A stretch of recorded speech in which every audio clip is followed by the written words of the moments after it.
Télévision Lamine-Kala ana lajal-kala kaw fo ka assalamu alaikum kaw fo ka walimando plateau Télévision plateau sanfɛ kaw fo ka walimando bi an bɛ kɛnɛ mun ka bi o ye bi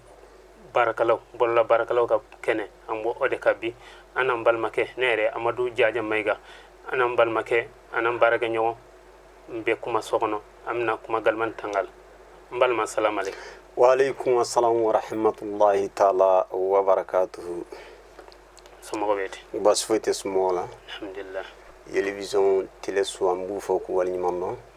Fɛn o fɛn ɲɛ b'an na Mali kɔnɔ ani Mali kɔ kan an b'a f'u ma k'u ni ɲakuma. An bɛ sigi ka na kuma so kɔnɔ plateau sanfɛ bolola baarakɛlaw baara de don an b'o plateau de kan bolola baarakɛlaw butigitigiw b'a la paselikɛlaw b'a la sɛnɛkɛlaw b'a la boulangeritigiw b'a la donc mais bi kɛrɛnkɛrɛnna an bɛ paselikɛlaw de ka kɛnɛ kan pasel yɛrɛ e bɛ se ka dɔ fɔ an ye pasel la wa? Bon alhamdulillah rabbil alamina ka bɛɛ fɔ ka waleɲuman dɔn pasel an bɛ se ka dɔ fɔ a la parce que pasel ye fɛn min ye o ye entreprise dɔ ye kɛnyɛrɛ entreprise parce que émission yɛrɛ tɔgɔ ye kɛnyɛrɛ bɔrɔla baarakɛlaw kɛnyɛrɛ cɛkɛlaw donc n'i ko kɛnyɛrɛ cɛkɛlaw ye vraiment i bɛ bɔrɔla baarakɛla na sugu bɛɛ b'a la kɛrɛnkɛrɛnnenya la an bɛ mun na bi o ye fini paselaw ta ye fini pasela ye min ye n da sera ma k'a fɔ ko entreprise de don n'i b'a la a baara mun don a baara man nɔgɔ a baara ka nɔgɔ parce que entreprise mun don n'i b'a la i tɛ siri mɔgɔ si kan i b'i yɛrɛ ye i ka fɛn bɛ i yɛrɛ ye a ka ca ala fɛ i b'i ka nafala sɔrɔ a la i bɛ se ka mɔgɔ wɛrɛ nafa a la donc fɛn mun don kulankɛ fɛn tɛ. K'i fɔ k'i waleɲuman dɔn kulankɛ fɛn tɛ e bɛ se ka i da don a la fini passe parce que bi mɔgɔ sugu bɛɛ ka fini bɛ passe cɛw ka fini bɛ passe musow ka fini bɛ passe o donc e bɛ se k'i da don a la fini bɛ passe tɔgɔ min na e ni baarakɛlaw cɛ fini passelaw finitigiw yɛrɛ cɛ aw bɛ se k'aw da don a la ani sotigiw yɛrɛ aw bɛ yɔrɔ min na aw bɛ se k'aw da don a la gɛlɛya ni nɔgɔya la. Wa alhamdulillah rabbil alamina adamaden bɛ baara o baara la i bɛ gɛlɛya sɔrɔ a la i bɛ nɔgɔya sɔrɔ a la o ye diɲɛ yɛrɛ kɛ cogo ye diɲɛ yɛrɛ taabolo ye donc fini passe gɛlɛya fɔlɔ mun b'a la an da sera a ma an da bina s'a ma an tɛ se k'a foli la gɛlɛya mun b'a la bi bi in na vraiment fini tacogo fini nacogo tɛ dɛ a tacogo parce que client dɔw bɛ yen u ka fini ka ca u bɛna bila fini passela fɛ a bɛ se ka dɔgɔkun kelen kɛ dɔw ta bɛ kɛ dɔgɔkun fila dɔw ta yɛrɛ bɛ kɛ kalo kelen ye f'i yɛrɛ b'a fɔ ko i b'a sɔrɔ a tigi ɲinɛna a kɔ e tɛ wari kɔ yan k'a sɔrɔ a tigi ma ɲinɛ a kɔ a tigi hakili b'a la wari a bɛ départ wari kɔ la a bɛ départ fana fini caya a tigi fɛ parce que minnu ka fini ka ca a ka ca ala fɛ na fini degun sisan fini nɔgɔra kosɛbɛ so kɔnɔ na fini cayara u b'a di fini kɔlaw ma u bɛ fini kɔlaw sara u bɛ tila ka taa di baarakɛlaw ma baarakɛlaw bɛ taa bila fini paselaw fɛ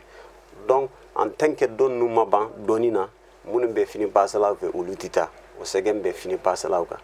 bon i da sera dutigiw ma tiɲɛ dɔn fini pasela fɛn fɛn bɛ Bamakɔ yan nɔ olu bɛ luwansew de la u bɛ luwanse mun na fana a ka ca ala fɛ i bɛ taa sɔrɔ dɔw bɛ yen u ni dutigi bɛ du kelen kɔnɔ dɔw fana bɛ i bɛ taa sɔrɔ u ni dutigi tɛ du kelen kɔnɔ ka d'a ka du caman bɛ i bɛ taa sɔrɔ luwansew de b'o du ninnu kɔnɔ donc a b'i n'a fɔ dɔw yɛrɛ b'a fɔ u ka kuma na i ni dutigi yɛrɛ ka kɛ du kelen kɔnɔ lafiya ka bɔ dɔw fana b'a fɔ i ni dutigi kana kɛ du kelen kɔnɔ o lafiya ka bɔ. K'i fɔ k'i waleɲuman dɔn halisa o lafiya ka bɔ ni dutigi bɛ du kelen kɔnɔ o lafiya ka bɔ dɔw fana b'a fɔ a lafiya ma bɔ munna u b'a fɔ k'a lafiya ka bɔ munna u b'a fɔ k'a lafiya ma bɔ. wa u b'a fɔ ka da ko fila dɔrɔn de kan o ko fila ye min ye sisan par exemple fɛn bɛɛ de gɛlɛyara diɲɛ gɛlɛyara kuma tɛ an ka jamana ma parce que an ka jamana bɛɛ lahala ye mun na bi bi in na bɛɛ b'a dɔn jamana in ka ko ma nɔgɔ munna an tɛna an da s'a ma parce que an t'o sijɛ kan an bɛ sijɛ mun kan an bɛ kuma n'a ye bɛɛ b'a dɔn jamana in ka gɛlɛ gɛlɛya de bɛ na n'a ye e ni sotigi bɛ so kelen kɔnɔ luwanse juru yɛlɛli la kalo kelen kalo fila a ɲɛ b'a la e dun bɛ dumuni kɛ su ni tile e fini pasela to i bɛ fini ɲuman don i kan na su ni tile ka bɔ ka taa i somɔgɔw fɛ ubiyɛn ka bɔ ka taa yɔrɔ wɛrɛ la k'a sɔrɔ a ka kalo fila juru dalen b'a la a t'a faamu a b'a fɔ vraiment a b'a sɔrɔ mais a bannen dɔ ka sara ɲɛ donc o yɔrɔ la e ni sotigi ka jɛ du kelen kɔnɔ a ma nɔgɔ quoi caman t'a fɛ ka da o de kan bon caman fana b'a fɛ ka da ko kelen dɔrɔn de kan da gɛlɛya nana sotigi yɛrɛ b'a dɔn tigitigi a vraiment karisa kun mɛnɛ ka du kɔnɔ a kun b'a sara normal la mais bibi na n yɛrɛ y'a dɔn k'a fɔ ka gɛlɛya de b'a kan o de y'a to a t'a di caman fana a ka d'u ye u ni sotigi yɛrɛ ka ɲɔgɔn sɔrɔ ten. Amadu Diko k'i fɔ k'i waleɲuman dɔn ka an lajɛlikɛla n'an filɛlikɛlaw bɛɛ fɔ u ka kanu la halisa fini paase la an bɔ kɛnɛ de kan fini paase n'i y'a daminɛ complet kelen yɛrɛ e bɛ se ka da fɔ n ye a daminɛ ka na bila a laban na. Oui, ka daminɛ 1992 ka na bila 2008 complet kun ye dɔrɔmɛ 20 ye o waati nɔgɔya kun b'a la kosɛbɛ parce que a 20 ye a sarali ka nɔgɔ client ma a sarali a ma gɛlɛ kosɛbɛ y'a ye mais o waati kun ye fini kun ma ca client bolo mais sisan fini kɛra 33 ye a kɛra 2008 a daminɛna 2008 la ka na bila an bɛ 2022 mun na sisan mais ka daminɛ 2008 la ka na bila sisan na a b'i n'a fɔ gɛlɛya wɛrɛ kura de donna fini pasel la min ye fini cayara mais prix cayara mais waati min na a bɛ passe mugan o ka nɔgɔn ni sisan ye sɔrɔ kun b'a la kosɛbɛ ka tɛmɛ sisan ta kan. O ɲɛna kosɛbɛ dɔw mun bɛ mɔgɔ mun na ni a ka fini ye a bɛ se ka kalo kelen kɛ i fɛ i y'a passe a bilalen dɔ kalo kelen kalo fila délai t'a la wa délai t'a a ka fini passe la aw na ni fini ye n'u nana ni fini ye ka n'a d'aw ma n'a y'a passe délai t'a la wa. Bon alhamdulillah rabbil alamin délai bɛ dɔ t'a la délai tɛ dɔ t'a la i n'a fɔ k'a fɔ ni dɔ in na i bɛ n'i ka fini minɛ an t'a fɔ ma délai an b'a fɔ rendez-vous de b'a la. A ka ca Ala fɛ mɔgɔ caman bɛ n'i ya rendez-vous d'u ma u yɛrɛ presselen don ka fini kɔrɔ n'u nana n'a ye i b'a sɔrɔ i bolo degunnen don i b'a f'u ye bon aw mɔgɔ b'a la don jumɛn u yɛrɛ bɛ se ka u ka dɔn fɔ n'u ka dɔn fɔ sisan n'a bɛ sɔrɔ a kɔnɔ i yɛrɛ b'a fɔ tiɲɛ yɛrɛ la a bɛ se ka sɔrɔ ka bɛn n'a ye n'a tɛ se ka sɔrɔ i b'a fɔ n'aw bɛ se ka ne kɔnɔ nin dɔn in na n b'a passe ka d'aw ma o dɔn fana n'a bɛ se k'a kɔnɔ n'u presselen to u b'a fɔ wayi an bɛ se k'a kɔnɔ mais i bɛ délai di dɔw ma o délai kelen u yɛrɛ b'a ɲini fɛ k'i ka délai di i bɛ don dɔ d'u ma k'a fɔ nin dɔn in na n b'a passe ka bɛn n'a ye mais a bɛ se ka kɛ o don kelen na u tɛ n'a ta o gɛlɛya fana bɛ yen. K'i fɔ k'i waleɲuman dɔn mais butitigiw ka yafa n ma paselikɛlaw ka ca ni butitigiw ye bi e bɛna carré o carré minɛ i bɛna sɔrɔ paselikɛla 2-3 b'a la est ce que o fana a tɛ degun lase aw ma wa. Bon ne hakili la jamana in bɛ yɔrɔ min na bi bi na degun tɛ parce que bɛɛ n'i ka sɔrɔ cogo don bɛɛ n'i ka client dɔ tun o de ye fini passe bɛɛ n'i ka client dɔ tun ni client dar'i la ka ban i ka baara diyar'u ye vraiment a ka ca Ala fɛ u bɛ yɔrɔ wɛrɛ u b'i sɛgɛrɛ u bɛ tɛmɛ fini passe la caman ka kan n'i ka yɔrɔ la o ye daniya de ani baarakɛ ko ɲuman o de bɛ na ni ye. Aw b'a fɔ ko fini passe la b'a fɔ k'olu bɛ gɛlɛyara ma gana ne ma se k'o yɔrɔ de faamu parce que ministre a tɛ se ka taa n'a ka fini ma passe baarayɔrɔ la député tɛ se ka taa hali gardien tɛ se ka taa baarayɔrɔ la n'a ka fini ma passe kuma tɛ président ou bien ministre ma aw dun b'a fɔ ko gɛlɛya b'aw kan. Oui o kuma in bɛ faamu kosɛbɛ n bɛ jaabi kelen mun d'i ma dɔrɔn k'a fɔ i kɛra ministre ye o i kɛra cabinet ye o i kɛra conseiller ye o i kɛra maire ye o i kɛra député ye o i kɛra fɛn o fɛn ye en tant que i bɛ service baara la i tɛ se ka fini furaselen dɔ ka taa baarakɛyɔrɔ la hali n'i b'a passe i ka so kɔnɔ ni courant ye hali n'i b'a di madame ma k'a passe ye ka fer bɔla a kan a b'a kɛ parce que fini furaselen tɛ se ka taa baarakɛyɔrɔ la mais i b'a dɔn Mayiga jamana in kɔnɔ tiɲɛ yɛrɛ la a ma nɔgɔ parce que fini passelaw kɛlen dɔ bolokɔfɛ fɛn ye u kɛlen dɔ bolokɔfɛ fɛn ye k'a sɔrɔ u dun bɛ sɔrɔ la don jamana kɔnɔ o sɔrɔ fɔlɔfɔlɔ ye mun ye impôt u bɛ impôt sara san o san fini passela kelen o kelen i bɛ impôt sara san o san an bɛ commune min na o ye commune 1 de d'ici de Bamako ye san o san fini passela bɛ mairie ka taxe sara mais u lakodɔnnen tɛ gouvernement fɛ mairie kelen u bɛ mairie kelen mun ka commune kɔnɔ fana u lakodɔn tɛ mairie fɛ u dun bɛ hali sanbu dɛmɛ cɛ la u ka papier bɛ u ka fɛn bɛɛ bɛ mais fɛn o fɛn nana commune kɔnɔ fini passela bɛ kɛ a la bɔlɔ kɔfɛ fɛn ye. Fini passela i ko impôt i tɛ la k'a fɔ ko maire impôt san o san n'u nana aw fɛ e bɛ se ka da fɔ n ye u bɛ mun minɛ fini passelaw la. Bon alhamdulillah rabbil alamin impôt ta jɔyɔrɔ kelen de don jɔyɔrɔ kelen ye min ye sisan i kan ka mun sara impôt ye san o san fini passela kelen o kelen o dɔnnen don o yɔrɔ la an bɛ se ka gouvernement fo kosɛbɛ k'o fɔ k'u tanu kosɛbɛ parce que impôt mun filɛ nin u kɛlen don ka prix dɔ sigi fini passela kelen o kelen i kan k'o de sara vraiment amacha amadogo kada kan ne be jera ka sara ɲɔgɔn fɛ a ka ca Ala fɛ a bi kɛ sɔrɔba ye jamana ye a bi nafa jamana nafa n bɛ se k'o de f'i ye. n bɛ segin ka na tugun halisa mɛriw fɛ mɛriw an bɛ se k'a ye a bɛ fɔ fɔlɔ na ga bi ka da la e b'o sara mɛ na ga tɛ ka t'a la e t'a sara mɛ an b'a ye sisan hali na ga tɛ ka da la o bɛ ta e bɛ wari sara i ma wari sara fana o bɛ ka sɔ datugu hali pasilikɛla fana o b'a ka sɔ datugu wa. wayi mairie ta ye min ye tile o tile dɔrɔmɛ 10 i kan ka sara ga b'i ka da la o ga t'i ka da la o mairie ta ye o de i bɛ so kɔnɔ i bɛ tɔliso la i bɛ paseli kɛ yɔrɔ o yɔrɔ la mairie ka dɔrɔmɛ 10 tile o tile i kan ka sara o ye mairie yɛrɛ ka luwa ye sinon fini paselaw ka luwa tɛ dɛ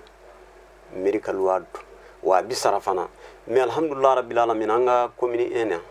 association mun b'an bolo yan nɔ min ye association Bilan Sera en commune 1 de d'ici de Bamako an y'a solution ba de sɔrɔ mairie ta fan fɛ parce que ani mairie jɛra ka sigi 2018 ka bɛn k'a fɔ ko an ka fini paselaw mairie agent si kana bɔ tuguni ka t'u minɛ an yɛrɛ de ye jɛkulu sigi minnu bi taa yaala fini paselaw tɔgɔ la olu fana ye fini paselaw ye u bi recensement kɛra san o san olu le bi bɔ ka taa mairie kan ka mun minɛ fini paselaw bolo olu le bi taa minɛ ka taa di mairie ma. k'i fɔ k'i waleɲuman dɔn halisa an bɛ segin ka na mairie a y'a ni bɛɛ kɛ aw n'olu bɛɛ ka baara kɛ mais association mun b'aw bolo halisa ale ni mairie sigira aw seginna ka na munna a ma se ka se gouvernement ma pour que aw ka se ka lakɔdɔn Mali kɔnɔ Mali kɔ kan. bon gouvernement ta ye min ye jamana in kɔnɔ en tant que i bɛ impôt sara i kan ka lakɔdɔn gouvernement fɛ parce que n'i y'a mɛn gouvernement o ye jamanaden jamanaden de bɛ impôt sara donc jamana baarada fɛn fɛn bɛ yen en tant que i bɛ impôt sara i kan ka dɔn jamana gouvernement fɛ a ma se aw yɛrɛ ka déplacer ka premier ministre ɲini a ma se aw yɛrɛ ka déplacer ka ministre de commerce ɲini ou bien ka ministre des finances ɲini an yɛrɛ fɛ déjà an tɔgɔ kan ka ye fo kuluba mais a tɛ yen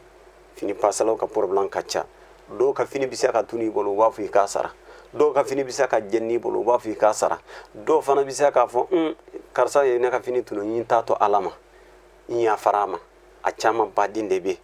a mɔgɔ ɲuman ka ca client na a mɔgɔ jugu fana a kelen kelen bɛɛ ala k'o tiɲɛ an bɛ se k'o de fɔ ka d'a kan fini pasalaw fana an tɛ se ka client dɔgɔya k'a fɔ an bɛna an yɛrɛ tanu fini pasalaw fana mɔgɔ ɲuman b'anw na cogo min na mɔgɔ jugu fana b'anw na ten client fana na hadamaden ko ma nɔgɔ dɔw ka ɲi dɔw ma ɲi mais i bɛ taa sɔrɔ a ɲuman de ka ca ka tɛmɛ a juguman kan client an bɛ kuma ni client minnu ye o ye an balimamusow ye an balakaw vraiment an t'u sara sɔrɔ k'u fɔ k'u waleɲuman dɔn parce que mun na cɛ fini mana taa fini pasala fɛ muso de bɛ taa n'a ye muso yɛrɛ ka fini mana taa fini pasela fɛ muso de bɛ taa n'a ye denmisɛn fitinin ka fini mana taa fini pasela fɛ muso de bɛ taa n'a ye donc an ka baara in kɔnɔna a bi a n'a fɔ an n'an balimamuso de bɛ baara kɛ ɲɔgɔn fɛ an balakaw donc o yɔrɔ la k'u fɔ k'u tanu k'u waleɲuman dɔn an y'a ye i bɛ quartier mun na sisan i bɛ taa sɔrɔ i ka client muso dɔw b'i bolo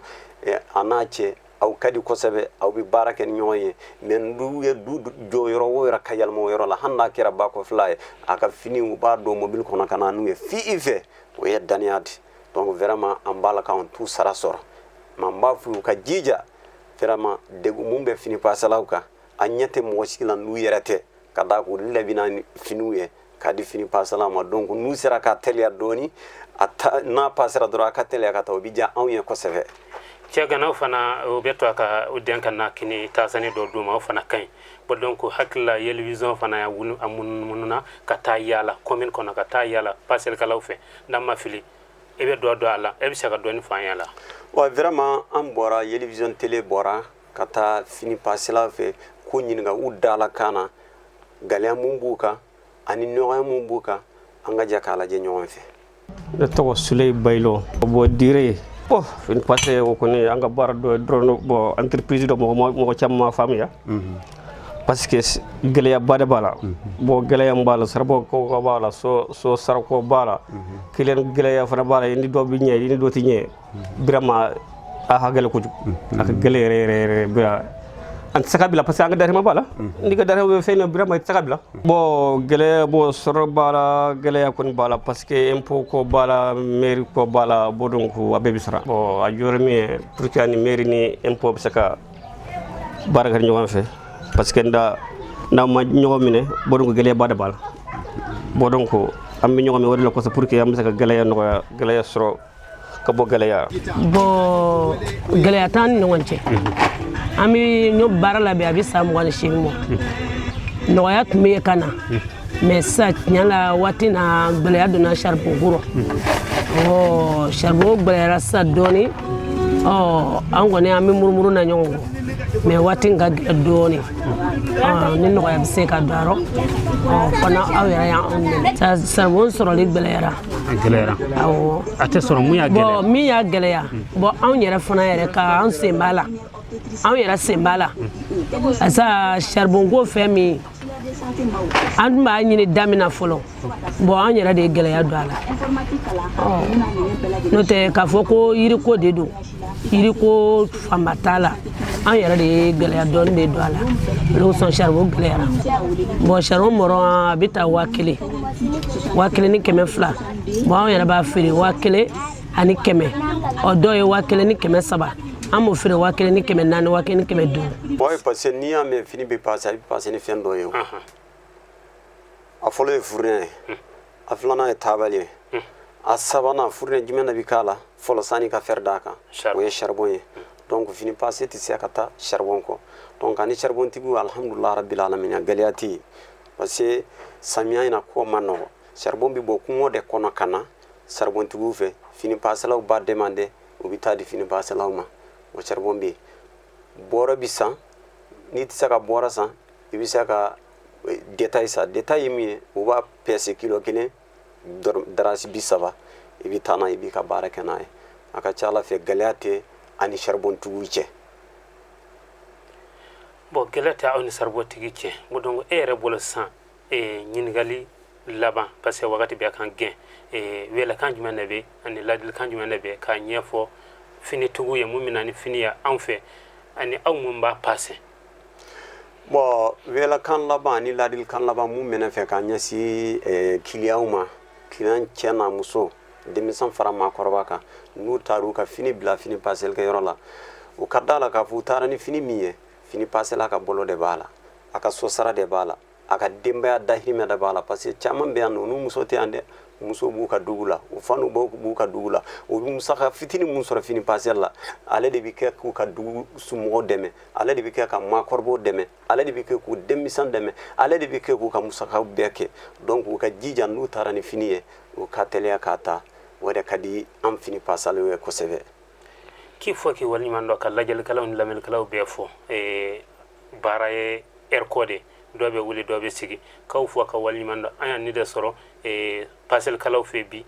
plateau kan bololabaarakɛlaw ka plateau kan bon donc yelvision kɛnɛ kan an b'a fɔ yan ala ka dɔn wɛrɛ yira n na heure kelen in kan inchallah plateau kelen kan n b'a fɔ yan ko assalamu alaikum wa rahmatullahi taala wa barakatuh